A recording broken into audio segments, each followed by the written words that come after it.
25 March রাত্রে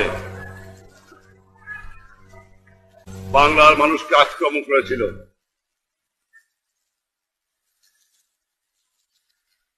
হাজার হাজার লক্ষ লক্ষ লোককে হত্যা করেছিল। সেদিন রাত্রে বিডিআর এর ক্যাম্প, পুলিশ ক্যাম্প, আমার বাড়ি, বিশ্ববিদ্যালয় চারিদিকে আক্রমণ চালায়। নিরস্ত্র মানুষের উপর ঝাঁপিয়ে পড়ে পাশবিক শক্তি।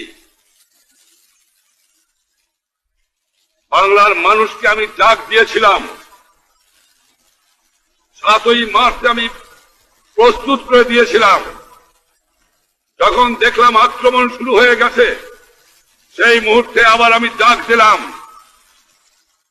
আর নয়, মোকাবেলা করো।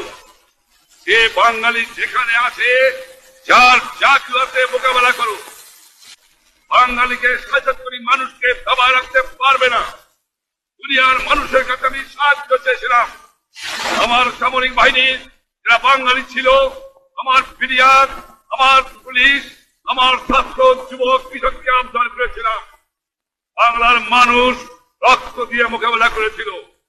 ৩০ লক্ষ লোক শহীদ হলো, লক্ষ লক্ষ মা বোন ইজ্জত হারালো, শত শত বুদ্ধিজীবীকে হত্যা করা হলো। দুনিয়ার ইতিহাসে এত রক্ত স্বাধীনতার জন্য কোন দেশ দেয় নাই, বাংলার মানুষ দিয়েছে। শুধু তাই নয়, তারা এমন ভাবে পঙ্গতা শুরু করলো, যা কিছু ছিল ধ্বংস করতে আরম্ভ করলো। আমার 1 কোটি লোক ভারতবর্ষে আশ্রয় নিল। আমরা নিশ্চয়ই কৃতজ্ঞতা জ্ঞাপন করব।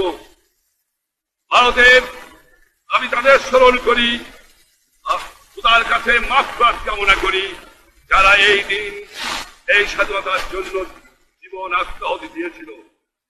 আমি তাদের কথা স্মরণ করব। সেই সমস্ত মুক্তি বাহিনীর ছেলে, সেই সমস্ত মা বোনেরা